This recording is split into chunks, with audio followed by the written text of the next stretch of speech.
You've turned to a friend. KVBC, Las Vegas. Now, Dave Courvoisier, Sue Kropothy, weather with Rich Britton, and sports with Colin Cowherd. This is News 3 Nightside. Good evening. More than 150 were aboard a Colombian Avianca jetliner that crashed tonight on approach to New York's Kennedy International Airport. Authorities say there were many casualties, the number of persons dead not yet known. Rescuers are right now attending many of the injured. Boeing 707 originated in Bogota, Colombia, and was headed to New York when it crashed near Long Island's North Shore. One witness says the plane split in two, but did not burst into flames. Again, the number of casualties and persons killed in the crash is not yet known. After this newscast, NBC will have a special report updating you on the latest in the crash. Picket lines will be going up in front of Binion's Horseshoe Club soon. Members of the Culinary and Bartenders Union voted overwhelmingly to walk off the job. Rosie Fiallo reports union members are pumped up and ready to walk the picket line. The vote was 590 yes, 70 no.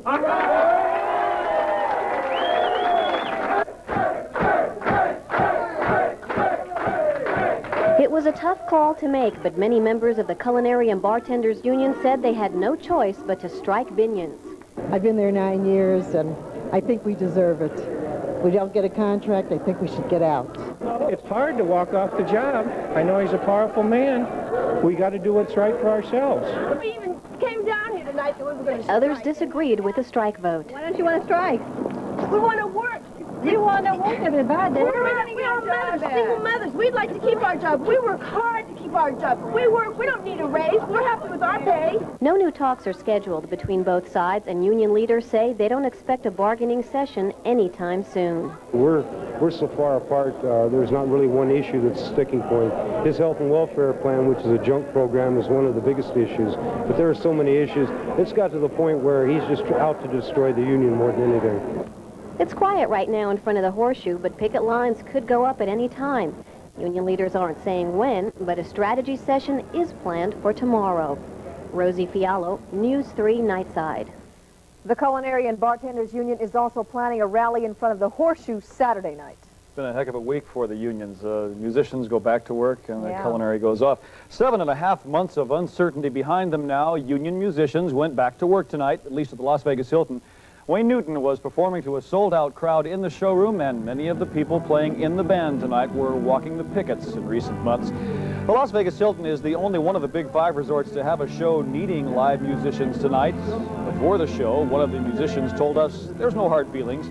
They'll be back. And there's no animosity at all. They did what they had to do, and we did what we had to do. And eventually it all ended up where they're going to need music. They tried to cut out music once before in Philadelphia, for instance, in the school system. And then when people lose something they like a culture or an event, and they don't have it anymore, then they miss it and they want it back, usually. Another musician said some of his friends left Las Vegas to look for playing jobs in L.A. and on the East Coast. The stealth fighter, the secret jet that kept Nevadans guessing for years, is flying out. The F-117 Stealth that flew in the dark at the Tonopah test range so as not to arouse suspicion is heading to New Mexico. New Mexico Senator Pete Domenici's office today announced that Holloman Air Force Base will now be the new home for the stealth fighter program. Roughly 1,800 military workers associated with the radar-evading stealth fighter will move from Nevada to the base in New Mexico. Approximately $11 million in military construction money will be spent at Holloman to prepare for the new arrivals. And while one government entity is moving out of Nevada, another wants to move in, bad enough to go to the courts and force the state to open its doors. The Department of Energy sued the state of Nevada today on the grounds that state officials have defied Congress and the Nuclear Waste Policy Act by blocking scientific studies at Yucca Mountain. Yucca Mountain, 100 miles from Las Vegas, is the only proposed location in the U.S. for the nation's first high-level nuclear waste dump. The people of Nevada have fought long and hard against the location of the dump here, but the DOE continues to fight back. It's Congress that has said study Yucca Mountain, and DOE is carrying out the will of Congress. Of course, Congress and DOE believe permanent repository is essential to keep the nuclear option open, which is essential for the energy security of this country. The DOE says state law banning the dump is illegal and hope the courts will back them up. Nevada officials today vowed to fight the suit filed by the Department of Energy. Nevada Senator Harry Reid says the decision to sue the state is an insult to the people of Nevada and a waste of the taxpayers' money. And it's a legal issue that potentially could end up in the courts for years, Sue. But if Governor Miller's State of the State speech tonight is any indication, Nevada is ready to do battle on this issue for as long as it takes. The governor says Yucca Mountain is a square peg being forced into a round hole. Miller says the DOE is now DOA at Yucca Mountain. About a month ago, Joanne Edwards was robbed, raped, left for dead. Still recovering from a slit throat, she met with the press. Her story in a moment. He came back and he took the bag off of my head and he pulled my head back by my hair. Once again, it's time to play Where's the Refund Check? Where you file your tax return and wait months for your refund check. Forsooth, go to Ford Tax Service, say the secret word, refund loan, and receive your check in a matter of days. In conclusion, that's Ford Tax Service, refund loan. Receive your check in a matter of days. Why a duck? Give them a call, 382-4382 or 877-1555. If you've been car shopping lately, the payments quoted sound like house payments instead of a car payment. If you want a realistic payment that you can afford, then you need to look at a new Yugo. It's not the fanciest car in the world, but a car you don't need 2 jobs to pay for. With the sales tax down and 48 payments of $135, you can own a brand new Yugo today. Where can you buy one? At Ben Stepman Yugo in Henderson, of course. Black writers use the stage as a powerful medium to portray the black experience with stark reality. A compelling example is A Soldier's Play, which won a Pulitzer Prize for Charles Fuller Jr. in 1982. So in A Soldier's Story, it was easy to translate what it was like when I was in the Army to what it must have been like for guys in the Second World War, because the Army doesn't change. Fuller's mission is to rewrite history, to expose stereotypes that are demeaning to blacks. Most of the myths about blacks came out of the slavery period, but history books also teach that blacks were freed with the Emancipation Proclamation. In reality, they were still slaves economically. In my plays, I focus on a period in history and try to present three-dimensional blacks who deal with the challenges of their day. The point is to show that this, not the history books, is the reality. Charles Fuller Jr., a voice for the people.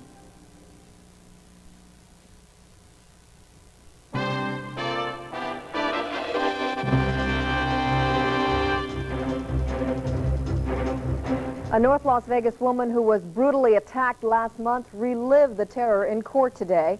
Joanne Edwards described the afternoon of December 11th when she says she was attacked by her former neighbor, 27-year-old Albert Lee. She said Lee forced his way into her apartment, tied her up, put a plastic bag over her head, sexually assaulted her, and then slashed her throat. And then he came back and he took the bag off of my head and he pulled my head back by my hair and started sawing at it with a knife. And he kept sawing. And I noticed I had something around my mouth and I kept trying to say, don't hurt me, and he just was sawing. Albert Lee is facing a number of charges, including sexual assault and attempted murder. He'll be back in court in a few weeks to enter a plea in that case. President Bush unveiled Phase 2 of his national drug strategy today, asking an increase in funding of 10%. 1/3 for treatment and prevention, 1/3 for law enforcement, and 1/3 to stamp out drug smuggling. Steve Hendelsman reports. President Bush said today his war on drugs is working. Here in Washington, the number of those arrested who test positive for drugs has dropped dramatically over the past 3 months, especially among you juveniles. And abroad, Colombia has extradited 14 of the world's major drug merchants to stand trial here in the United States. But, says Mr. Bush, we've only just begun to beat the drug problem. In Phase 2 of his anti-drug plan, the president proposes a bigger role for the military to curb drug smuggling into the U.S., spending up 1/3 to $1.2 billion. Drug czar William Bennett. And people said we couldn't do it. We couldn't get people to work in concert. Couldn't get the Defense Department to work with the other agencies. That's working. It's going.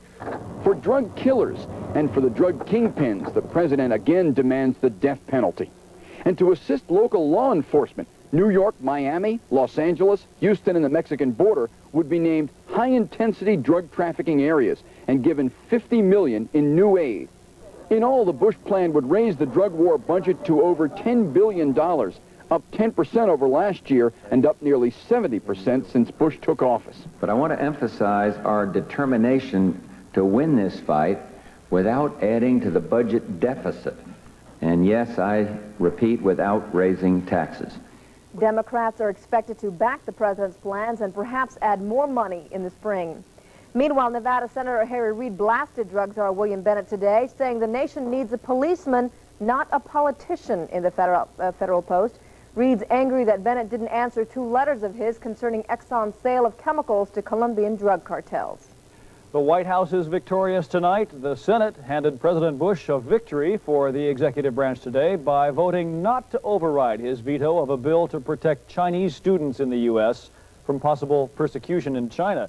This comes in contrast to the House vote yesterday, in which representatives voted overwhelmingly to override the president's veto of that bill.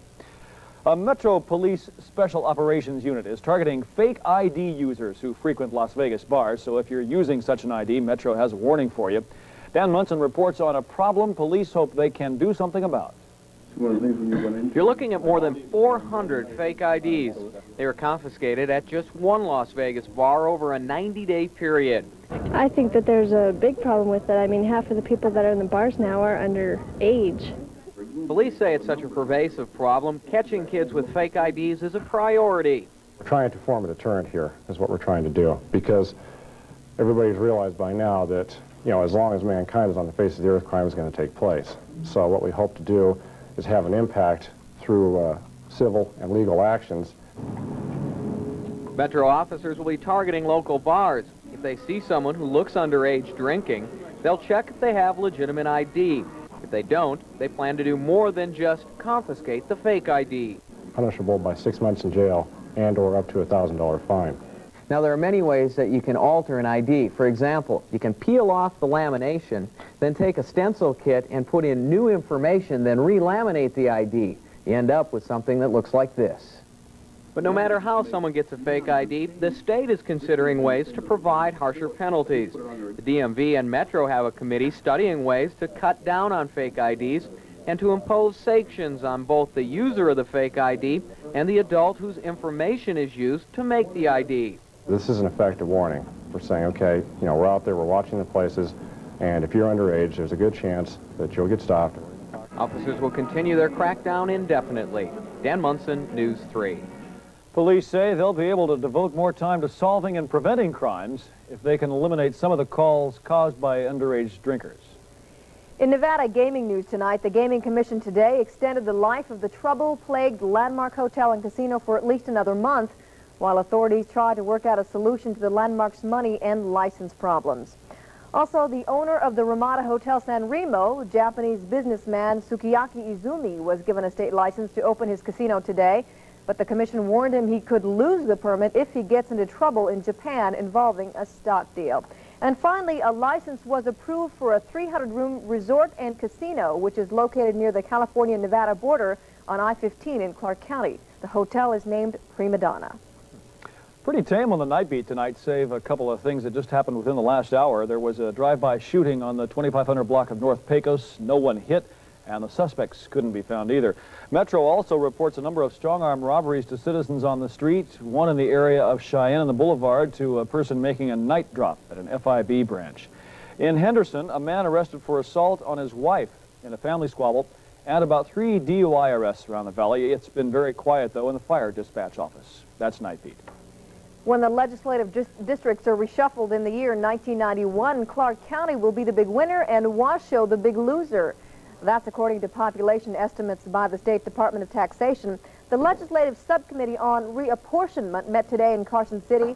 The committee is working on this year's census. It will be used to help redraw Nevada's political boundaries. Clark County has 61% of the state's population, while Washoe has just 21%. can hear the winds roaring in already. You can hear them howling. Just a day away or so. Coming in. Could be the winds of change for Denver, God. Sue. No, I hope so. I hope so. Could be. Get windy in the Denver area, in fact. Lots of wind to talk about, some snow, and also tornado touching down on the national map. We'll get to that in just a second, but the wind is on the way for us. Let's recap today's weather. Our high today at 55 degrees, the low 30, and the air quality moderate today. It should improve with the winds blowing some stuff out of the area. All that pollution. Carbon monoxide is the big problem this time of the year. Right now it's clear, 38 degrees, the pressure 30-10, it is falling. The relative humidity 67%, winds out of the west at 3. They'll pick up to about 35 miles per hour tomorrow. Boulder City's at 46, downtown 45, Henderson at 44 at this hour, Mount Charleston at 18, North Las Vegas at 43, St. George at 37, and Pahrump, 36 degrees in Pahrump tonight. Yes, a blustery day is on the way. Let's put the satellite in motion, and we'll show you what's happening here. Quick-moving Pacific storm system is bringing some heavy moisture to the coast of Oregon and Washington. As far as we're concerned, it will be in the form of wind. That's how the energy will affect us. On the surface today, pretty mild in the southwest, temperatures in the 60s and the 70s. There's that storm system that'll be moving in. Tomorrow afternoon is the time that it will be its windiest. Snowy conditions, especially around Chicago today, 9 inches in that area. Troy, Alabama had a tornado touchdown earlier today. Very springtime violent weather throughout the southeast because it's unusually warm temperatures and the moisture coming up from the Gulf. 28 people injured earlier today in Troy. And anyway, that's going to be out of the way for the southeast. Warm conditions throughout Florida today. Lakeland up to 85 degrees. That was the national high. Lots of record-breaking highs in Florida as of late. In the northeast, a pretty decent day also. Temperatures in the 50s, some spots 60s, and some more moisture. A totally different story than the month of December so far in this month of January. For tomorrow in the northeast, temperatures 30s and 40s, a little more seasonal. The coldest stuff, northern Michigan is where you're going to find the 20s. You're also going to find that in the Rockies, northern Nevada, also getting into the 20s. 70 degrees throughout the southwest, southern California, looking like a pretty decent day, although the winds will be starting to kick up, moving to our east. Looks like one day of winds followed by cooler temperatures, dropping down into the 50s instead of the 60s for highs. But pretty good looking weekend for Super Bowl weekend. Tomorrow, Winnemucca at 38, Reno 47, Ely 42, Las Vegas 63, and Laughlin at 68. For tonight, clear skies prevail, 39 degrees for the low. Tomorrow, partly cloudy. It will get windy, 63 degrees for the high. And at the lakes, that's Meade and Mojave, partly cloudy, a windy 69 at the lakes. In Mount Charleston, 50 degrees, similar scenario. Looking ahead, on Saturday, partly cloudy, cooler, and 55 degrees. On Sunday, mostly sunny and 55. Super Sunday, looking super. Monday, mostly sunny and 56. Tuesday, more sunshine and 57 degrees. Looks good to me. Not bad. The winds of remembrance. They're coming. Thanks, Rich. Sure. Without 2 of their best players due to an NCAA violation, the Rebels went to some reserves for help, and they needed every bit of it tonight in a game that goes down to the wire. Stay tuned.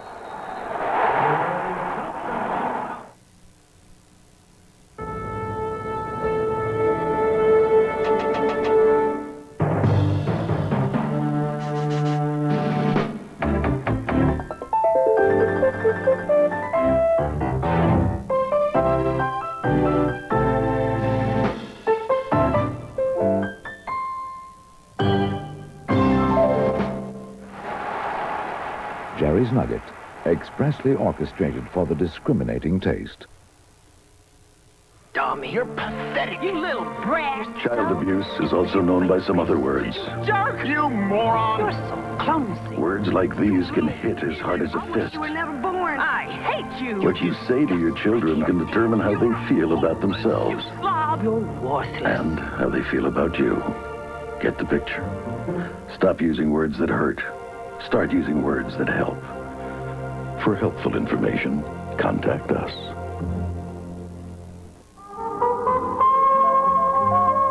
Hey, Bob Hope here with a question.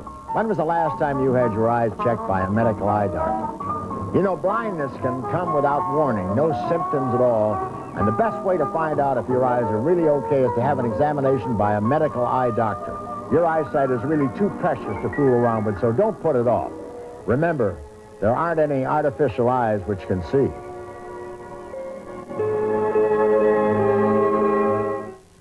the next Cosby Show. This is my brother Theo. Hello, Theo. Love is a many splintered thing. Hi. I'm Theo. I just told her that. Oh, yeah, you're right. Or is it just hormones? 15 years old, a boy will hit on a snake. You never told me your brother was so charming. That's what we heard. The Cosby Show. Turn to 3 for The Cosby Show tomorrow at 7:30.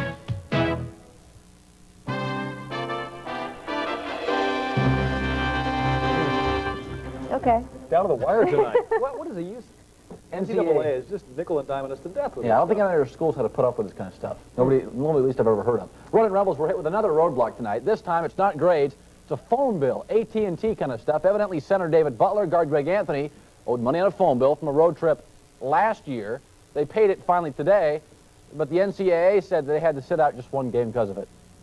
Tonight was that game. Whatever. Thank goodness for UNLV, especially in the first half. Larry Johnson was eligible. Guy was a one-man machine, maybe the best half a Rebel ever played. 21 points, dominating inside. Every time they needed help, they went to him. He was 8 for 10 from the floor, had 10 rebounds as well, all in the first half. But the Gauchos were on their game. It had around a 6-point lead. Most of the first half. Jumper here goes. UNLV then got down by double figures, but back came Larry. A bucket, hard work, pump fake, and a foul. They were back in it. Then Moses Scurry forced into duty with Butler out because of the NCAA violation, so to speak. A fast break hoop. He wasn't slated for much duty due to an injured wrist. Santa Barbara, unlike most Big West schools, never did fold. Eric MacArthur led him. Nice follow, UCSB by 8. Anderson Hunt then caught fire. Three-pointer here. Then he steals it on a poor pass, goes down the floor himself, looked like he wanted to dunk it, instead gets fouled and hits the bucket. Still UNLV trailed by 3, 34-31 at half. Second half, tight game. This is a very big play. Larry Johnson, the block, gets the ball. Perfect pass. Anderson Hunt, the slam. Great play. That was a crucial. Only seconds left. Rebels need a free throw to Soda. Anderson Hunt. He can struggle at the line. Nails it. He supplies the points. The final and a tight one tonight. 69-67. After the game, there were these comments. We're down again. It seemed like we were the ones that were always down. And we finally got over that hump at the end of the game, but then, boom, they got that three-point basket, tied it up at 65. And then, unfortunately, they made a couple turnovers at the end of the game, and we came through. We just pulled together, and everybody just worked hard, and we just worked as a team. And I'm glad we got it behind us. Now we got David and Greg back, and, it's just something that's behind us right now. I think our kids showed a lot of pride today because, this was a tough blow to us. We found out at 5 o'clock tonight that the two kids weren't going to play.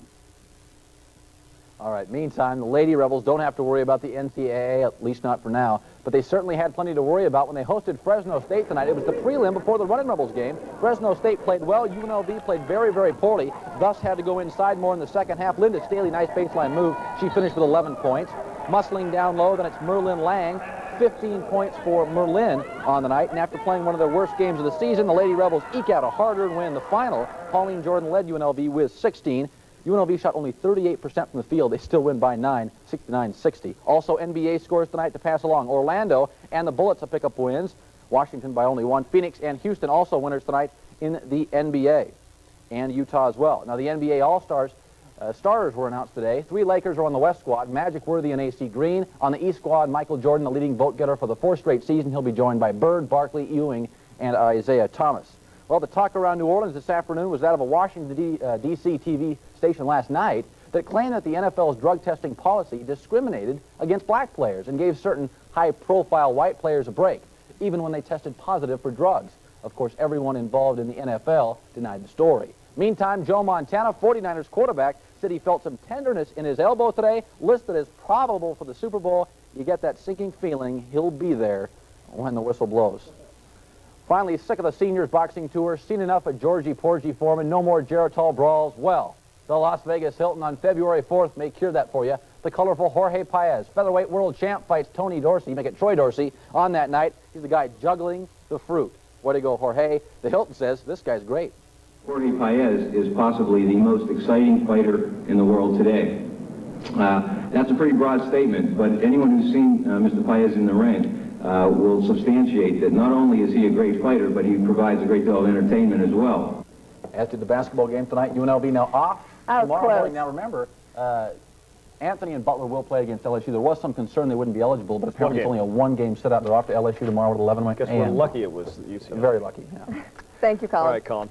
Well, when you open your USA Today tomorrow, you'll see the latest big dollar campaign to lure tourists to the Silver State. We'll have more in a moment.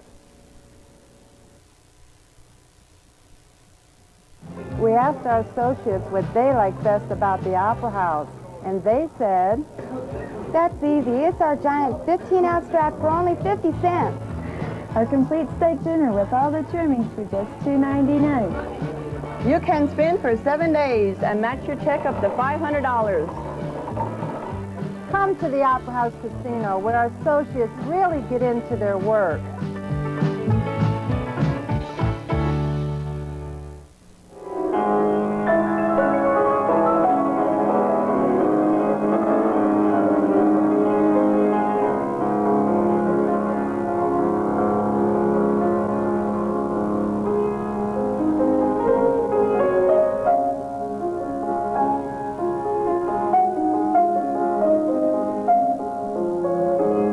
Nevada School of the Arts, your community arts school. Hi, I'm Wayne Newton. You know, heart disease is bad news. In fact, it's the #1 killer of Native Americans. But fortunately, there's some good news. Thanks to my friends at the Deborah Heart and Lung Center. They've got a new program that's especially designed for Native Americans with heart and lung disease. They give expert medical treatment in a safe, caring environment, all at no cost to the patient. So if you or someone you know has heart or lung disease, just call this number for more information.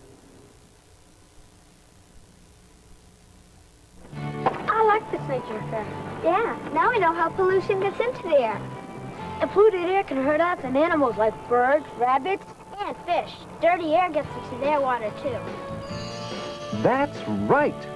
Hi, Woody. What can we do about polluted air? Let's team up and show everyone we all have to care about clean air. Team up. Join the Woodsy team.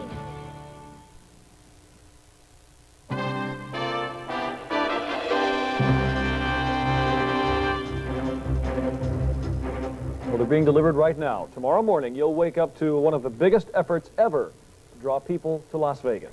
It's a 4-page ad in USA Today that will go to homes all over the nation and apparently cost hundreds of thousands of dollars. Well, you know they'd have to spend a lot of money to get a 4-page ad in the nation's most widely read newspaper, and it should be something to see. And from what we've heard and seen, it's pretty slick, so hopefully it'll work. Okay, thanks for joining us tonight. We hope you'll enjoy that 4-page ad in tomorrow's USA Today. Might be worth the 50 cents it is to buy it, and we'll see you again tomorrow. Good night.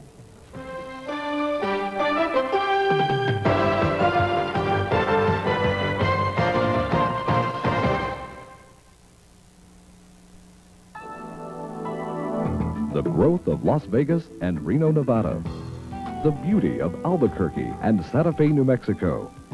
The people of Yuma, Arizona, and the Imperial Valley in California.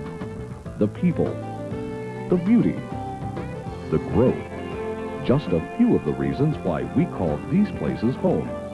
We're Sunbelt Broadcasting Company, serving, living, and growing in the great American West.